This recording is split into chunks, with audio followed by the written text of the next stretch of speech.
చిన్న వయసు అని అర్థం, దాని అర్థం ఏంటంటే వాళ్ళ జీవితంలో ఇంకా కొన్ని నెరవేర్చవలసిన కార్యాలు ఉండి అవి నెరవేర్చకుండానే చనిపోయినట్లయితే, కొన్ని బాధ్యతలు తీరకుండా ఉన్నట్లయితే, కొన్ని కోరికలు తీరకుండా ఉన్నట్లయితే, అప్పుడు వాళ్ళు చనిపోయినట్లయితే వాళ్ళకి దోషం ఏర్పడుతుంది. అది స్త్రీలైనా పురుషులైనా ఎవరైనా చనిపోవచ్చు.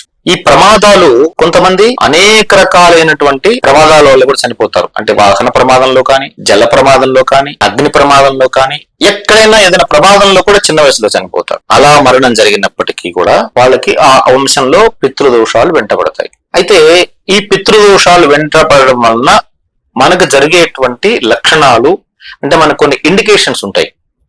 ఇండికేషన్స్ ఏమిటి, ఎందువలన అంటే ఈ టీవీలన్నిట్లో చెప్పేసి అదరగొట్టేసి భయపెట్టేస్తున్నారు. భయపడవద్దు.